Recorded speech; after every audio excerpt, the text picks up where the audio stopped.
Hello. Today we are going to have a look at the Swiss play, the very famous play, The Fire Racers by Max Frisch. This is a play which was written originally in German by Max Frisch as a radio play in the year 1953 and later translated into various languages including English. And in English, the title of the play is The Fire Racers or The Arsonists or The Firebugs. In these three titles, the play is available in English. So, as I told you, it was first written as a radio play, then it was adapted by Max Frisch himself for television and for the stage. About the author, Max Frisch, he was born in Zurich, Switzerland, as the son of an architect, and his lifetime is between 1911 and 1991. He is very famous as a novelist and as a playwright. He started his career as an architect. He learned architecture in university and later he turned to journalism. And after the First World War and between the First and Second World War, he had conducted so many trips to various European nations which enriched his knowledge and expertise.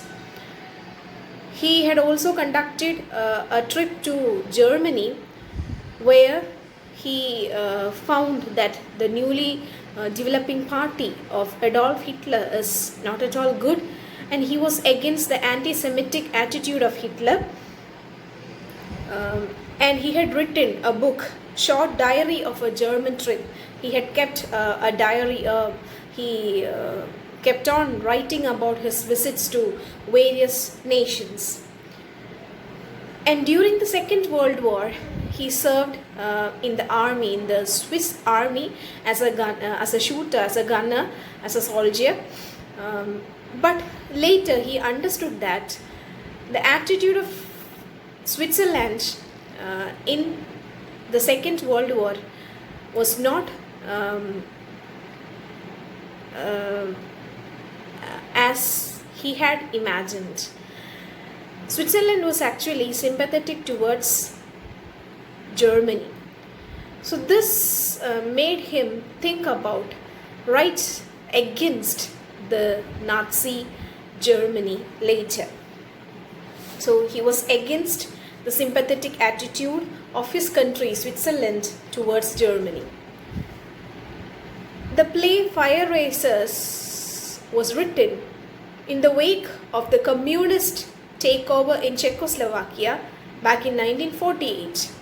So the Swiss audience thought that he is against the overpowering of communist governments in various nations. So the Swiss people mistook it as a play, as a warning against communism.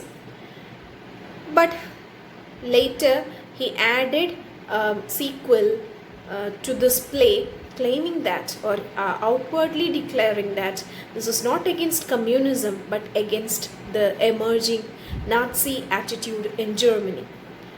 So this is considered as a parable against the rising political attitudes against Nazism.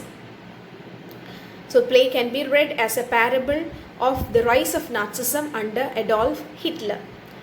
Frisch described himself as a socialist, but he never joined in any